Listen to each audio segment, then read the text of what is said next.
Hello, how are you? All right, we're going to get started. Have a couple things to go over with you. First, the membership. It is still, but it's going to be going up very soon. So I want you guys to grab it. Super cheap. The first series is going to be the IEP process.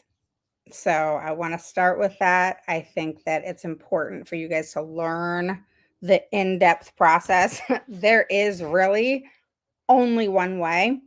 Any person that has come to me and said that they've, used another advocate or, and I'm sure there's excellent advocates out there, don't get me wrong. What I'm saying is, they've used other advocates. The advocate didn't really know the process and, things don't go how they should go. That doesn't mean hiccups don't happen. They do. But what it means is the process is the process. And in the meantime, what you're also doing is you're teaching your school district the right process, because the right process isn't Raven's process. It isn't your process. It is the process that all schools should be adhering to. That doesn't mean they can't have their own rules or things like that, or different things that they may put in place, those types of things. Of course, that's normal. But as far as idea is concerned, there's statements that they make like, oh, in our state, we only do this. Okay. So not true, guys. I can't even tell you how not true that is. Okay. I know people are at work, so no problem. I don't have a problem with that at all. So catch me and the replay. I'm turning my light on so I have at least some sort of lighting.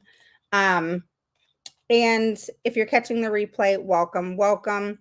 So for those of you who don't know me, my name is Raven Woods. I'm the CEO and founder of Autism Mom Rocks, the IEP, and I help parents like you gain knowledge and confidence to become the CEO of your IEP meeting. Okay. So if you are new to catching me live, post a 1 below. Tell me where you're from. If you're an oldie but goodie, post a 2 below. And of course, post where you're from. You guys know the drill. So I have this on my lap. So if it moves all over the place, that's why. I may prop it up. I'm not sure. But right now you're on my lap. Okay. So in the membership, here's the thing is if you don't want it, don't get it. Okay. It's not a salesy thing. Okay. It's what do you want to learn? Okay. So the first month, okay, which is November, October, if you join, just so y'all know, we're not charging you for that. All right. So if you've been charged, you're not going to be charged in November. Okay. So the thing is with the membership, you get a bunch of stuff. I'm getting ready to add more stuff, meaning products, PDFs, things to write, emails, all of those kind of things are going to go into there. And any other product that I have, you're going to get half off. So when something's $2.97, you get it half off. Come on now.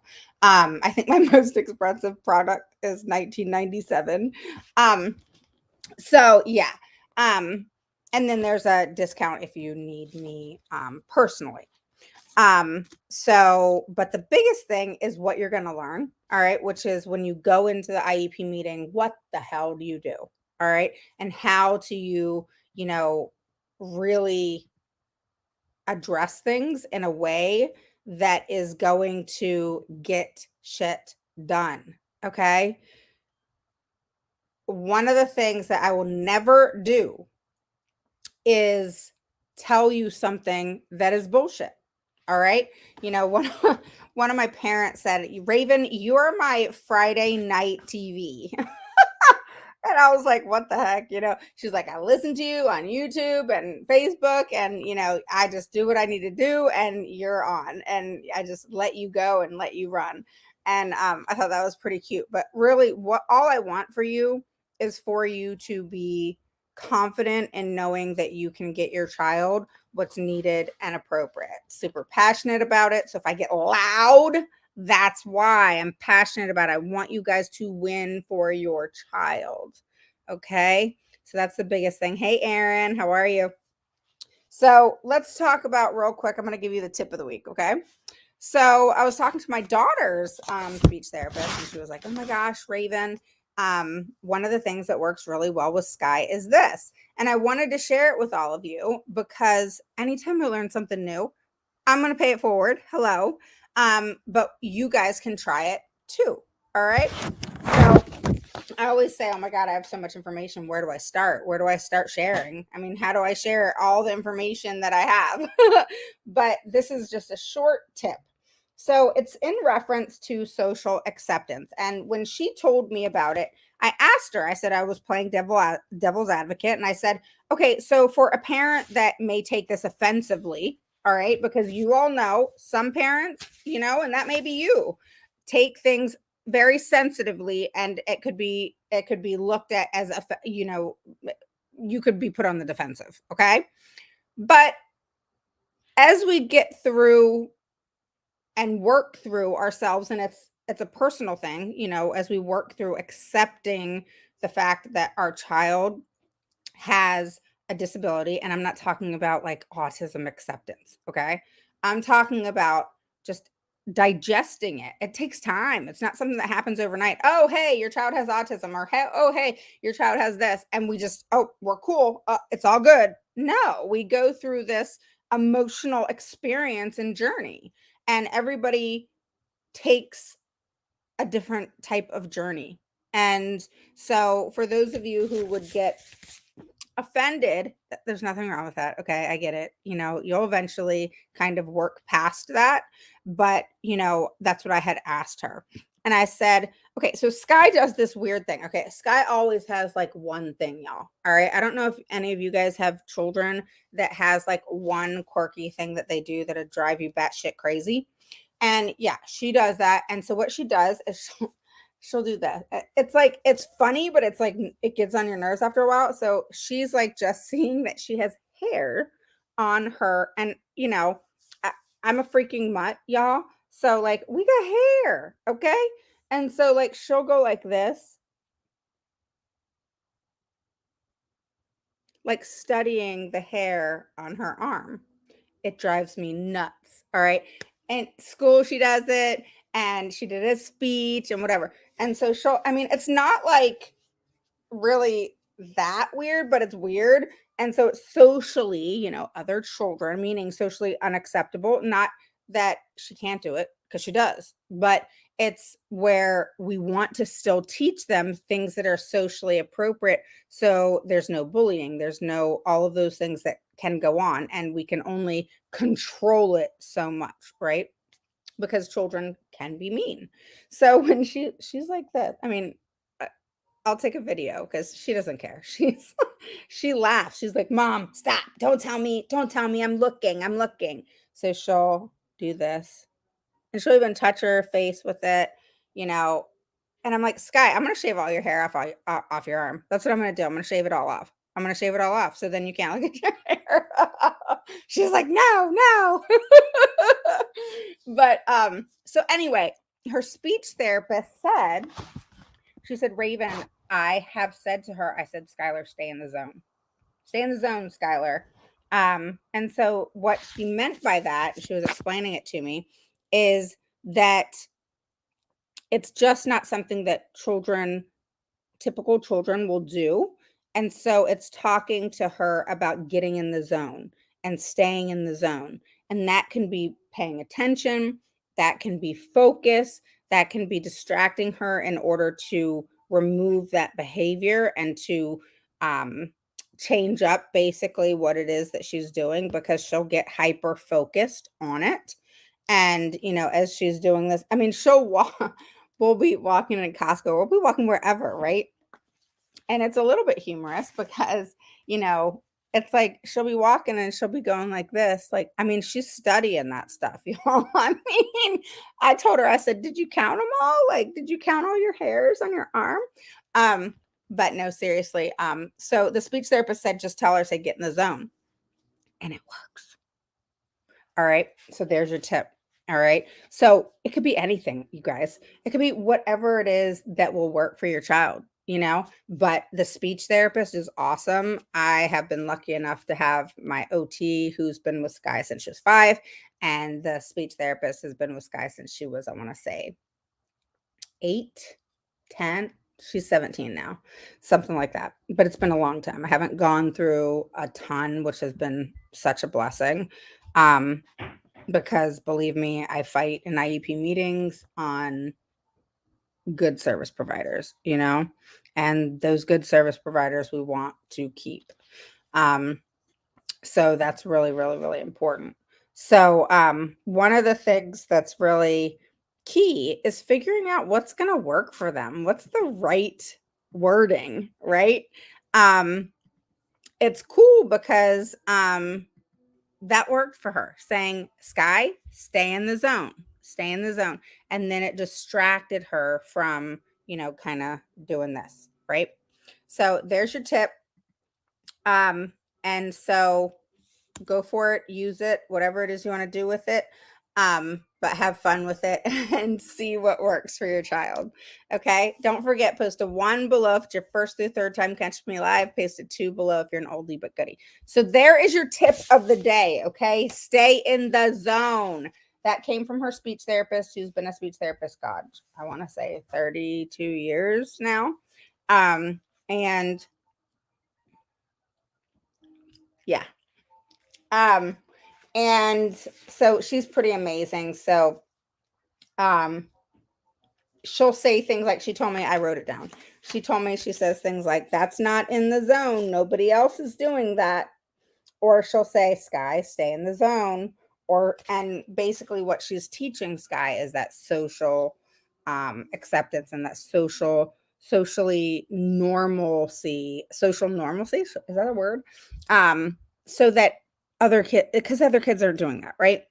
So we want our kids to do those appropriate things. A lot of times I'll say to Sky, if you're going to do that, you can do that, but you need to do it in your room, so that she knows that, hey, if you want to do it, go for it, but do it in your room, when she's doing this, she's so hyper focused that she's not focused on her work. Okay. So her speech therapist, driving her attention to staying in the zone really works for her, because she works for specific things. And by golly, y'all, if she does not get those things, then is not a good thing. All right. One of the things that I think I've told you guys about is I'm big on good BIPs. All right, a behavior intervention plan. And a lot of schools they don't draw them up right. I don't know if they don't know what they're doing. I don't know if they just half-ass it. I don't know. I don't know the reason. All right, but they're never written to my standard. I have high standards. I don't apologize for that. And if your child has a BIP, it's essential for it to be written in such a way that anybody can read it and understand and process what the hell it means, because a lot of people will not understand it. We have all this terminology, FBA, BIP, PWN, all these things, and people are like, what is that? And you have a substitute teacher come in, or, hey, just found out one of my kiddos' teachers is working on a provisional, which, that's not a horrible thing, but she has no experience with special education, and that's a problem. So it is so important to write a BIP in the right way. All right, where you have your ABCs, which is your antecedent, your behavior, and your consequence. But even more so, you want to have what? What are you going to be teaching that child in order to replace that negative behavior? Right? I hardly ever see that on there. I mean, a couple BIPs that I've seen written up after the FBA, because the FBA has to have the hypothesis in it, which usually leads to what the antecedent is. But sometimes people write it up so jacked up, and it's the teams that write it up when you have multiple people. When you have, that doesn't mean you don't want multiple people's thoughts and what they've observed. It means when multiple people are writing it up, or multiple people are giving all this stuff and verbal stuff, and then one person's writing it up and hoping that they write it up in the right way, and it never is. All right, it's like playing telephone. And so what I mean by that is when you have a psychologist that maybe observes your child once or twice, and then for 30 minutes to 45 minutes, right? And then you have the teacher and the speech and whoever else who works with the child doing these questionnaire things, right? And what the psychologist really needs to be doing is going and talking to them and saying, okay, what did you mean by this? Or what does this mean? What does it look like when the child's doing this? Or even go revisit the child and observe the child doing different things to where it explains, and it is the time in which that child may be doing XYZ, so that they can visually see it for themselves in order to write up a really good BIP. Because if you're not visually seeing it, which is not going to happen every day, then you're not going to be able to write up a really good BIP. The other thing is I love making suggestions, because the thing is when writing a BIP and figuring out, okay, what's going to be the reward? What is that child going to work for? Yes, when you have a BIP, you have to have a reward. And some kids don't want anything really particular at all. It's not a big deal. They're a little bit more difficult to like please, because you don't have to spend money on them, or it could be something simple, or you just need, and if they can talk, ask them. Ask them. All right. Skylar, back in the day, she would want My Little Ponies, and don't you dare go to the dollar store, because she knew what it looked like. She knew it had to say My Little Pony on it. She knew what those things looked like. Okay. And it was back in the time where they, came out with the little tiny ones. And she, had double, triple, quadruple the little tiny My Little Ponies. And that's what they bought her. And, then she changed into something else, and, that sort of thing. And so, where she is now, and this was a suggestion that we all kind of came into agreement on, and this is a good thing that you can suggest when creating your BIP and creating rewards and the things that your child's doing. And that can be what's called a magical learning moment. Okay. And so, you can have throughout, say, a session of whatever you're doing. It could be specially designed instruction, it could be reading, it could be math, it could be whatever. And you have what's called a magical learning moment, which happens one time within that period. So it could be for a class, it could be for a service, it could be for whatever, and it could be during lunch. And you have this magical learning moment, which is when they do something so awesome. Okay. So what did that child do that was like, wow, in that time? And you always should be able to come up with something. And then what they get is what's called a star card. Okay. And they get tallies. All right. And they get tallies, and the tallies and is something that you can check off. Up, that was a tally. Good job. You did an awesome job with that. Okay. So it could be during ABA therapy, and so that is super important. All right. And when they get a tally, it could be where they put a penny into a bucket, or it could be where they put a stone into a bucket, or something into a bucket saying, hey, you got a tally. So they physically have to do something to say, hey, I did something really awesome. I'm earning my tallies in order to get my magical learning moment. And so then another thing is, what is it? And like success can be measured, for example, by assignments, assessments, data collection, whatever it is. Okay. It could be they're reading a book to you. It can be, they answered questions great. It could be a repetitive thing. It doesn't matter. Okay. But the cool thing is they earn these tallies. And when they earn the tallies, which is when they do something really cool as well, and that's ongoing, they can get as many tallies as they want or you want to give them during a session. And then one time within that session, they get a magical learning moment. And then, by the end of the week, or, you might want to start with shorter periods of time, they will get a prize of what they want. All right. And it depends on the behavior. So it could be, got something on my mouth.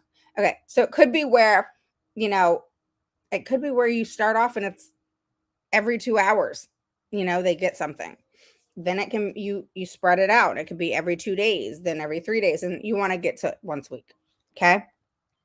So that is a cool way to support a child with behaviors it doesn't have to be a magical learning moment and you take tallies and, each tally they get to move something somewhere to say, hey, I did something. It's kind of like a processing thing that, hey, I'm going to take this marker and I'm going to put it over here in that bucket.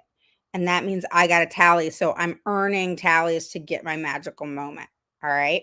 So a magical moment could even be 10 times you did, you were able to spell out a word or you were able to solve a problem. 10 times is a lot, but you know what I'm saying? So it could be just, they got so many tallies. It could be they said a word, it's done a lot in reading with her, where she says a word and she's explaining what that word means and painting that picture in her mind.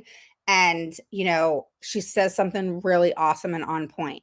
So that is a magical learning moment because it's like, wow, you really knew that. Great job, and you make a big deal out of it. And it all depends on the child is how you act, because sometimes if you make a big deal out of something and, really give that emphasis of that was so good. Awesome. You did such a good job. I'm so proud of you. That could make them nervous or it could enhance some sensory activity and action. So, you have to, it depends on each child, but it's just really important to have those happy moments. I've had so many parents talk about we have the ABCs and the consequence. I don't like the consequence because the only thing a consequence should be, in my opinion, is the removal of a tally or a magical learning moment. They just don't get it. But something negative is not going to change a behavior. It's just not, being negative, being, screaming or yelling or getting, I guess, using a voice with serious emphasis. Now, don't get me wrong. Okay. I'm a yeller. And so, my two older children, they get yelled at all the time. They're 27 and 21 now, but, and I yell at Sky, but, I'm just saying that when you're punishing, if I'm yelling at Sky, because she did something wrong. And mind you guys, she's 17. Okay. But it doesn't work. It's me getting out frustration. That's all it is because it's not making her behavior change at all.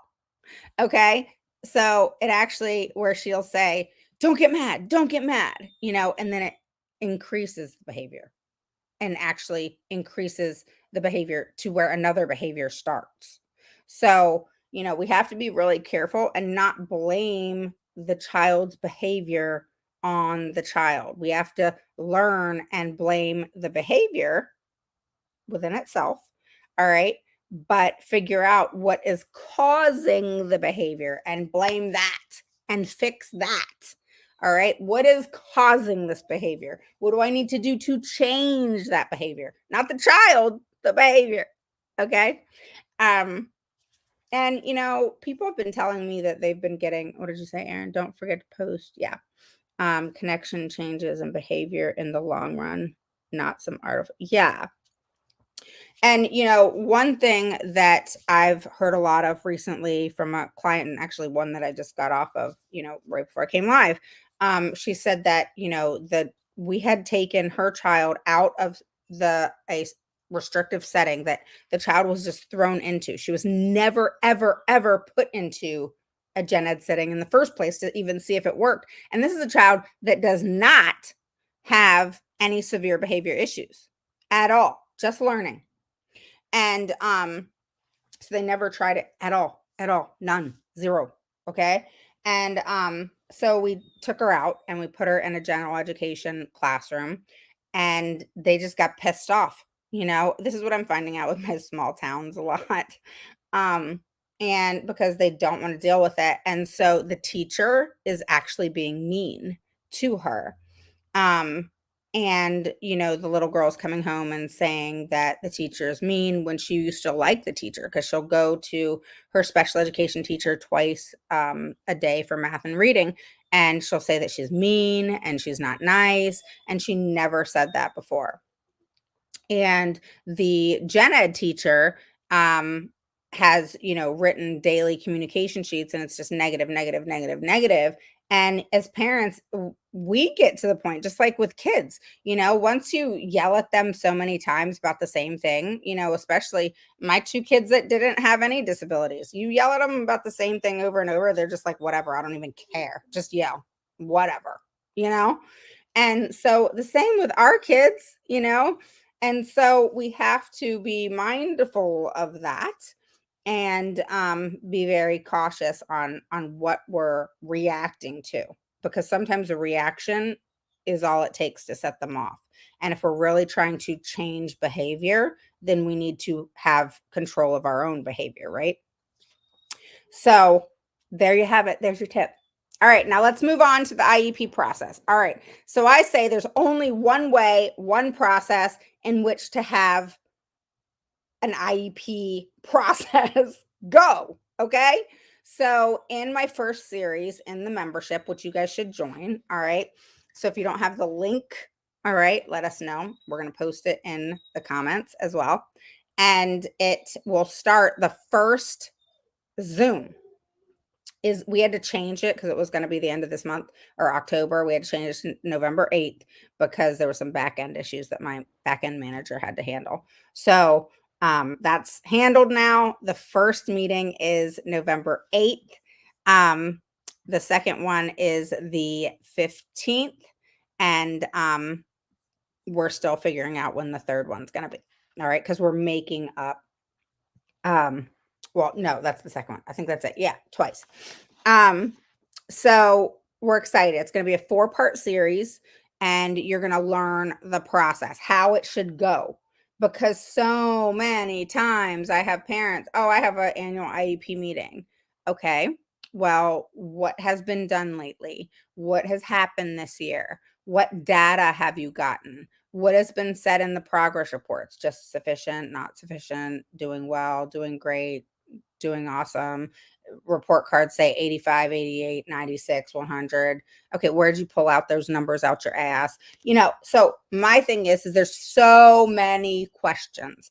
Where did the numbers come for the report card?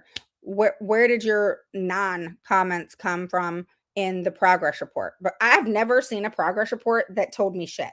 I don't know about you. If you have one, please give me a copy. You can redact it or whatever. I will pay you for a copy. Okay. I will pay you for a copy that's redacted of a progress report that is worth a shit. I will pay you for it. All you got to do is redact it with a Sharpie, take the name out, take the school name out, whatever. All right. Or shoot, just share it with me. But if you have one, it would be a miracle. I want to show everybody in the whole world, because I've never seen one.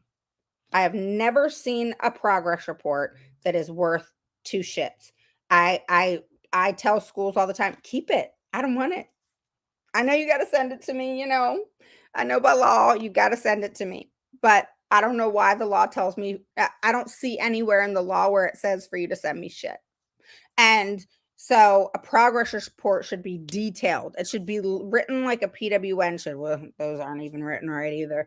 But, progress reports should be written with fidelity, with accuracy, with information.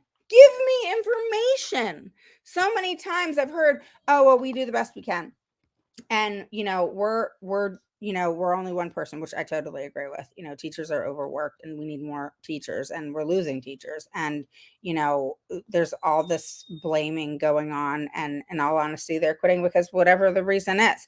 But, the thing is the ones that are there, we want really good teachers and we want them to want to teach and be open to change and to be open and working with us, because change is something that we're going to always have to do with our kids, because it's this big puzzle sometimes and we're trying to figure out what's going to work, what's not working. And guess what, something may work for 5 minutes and then it's not going to work anymore and we got to change it up again.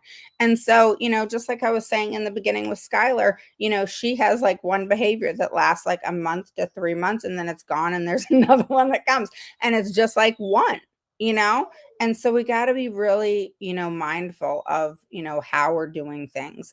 And, just the same thing with the process. All right. There's so many questions. And when you go into an annual meeting, it's like, that's the time where you got to reevaluate. What are you really going to do? What's really going to happen? All right. What are you really wanting to happen? Because the information more likely than not has not been provided to you. It hasn't. All right. So, what information is it that you need? Which is a ton. What progress has your child made? Was your last um, present levels written with fidelity so that you even know that your child made progress? Was everything put into the PWN that should be put into the PWN, which they're going to fight you on? So you'll know if good PWNs are made because they will fight you. All right. Um, School districts hate me for putting into PWNs what I put into PWNs.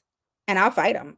We'll have 50 freaking million IEPs. I don't care. You're getting it into the PWN and into the present levels. So both. All right. So, and the PWN is things are changing, but everything that I'm doing is changing. So that's why it has to be put into the PWN. And so that's really important. So the process is not an annual, but the process will start then at your annual if it's soon. All right. Or we're going to start the process right now.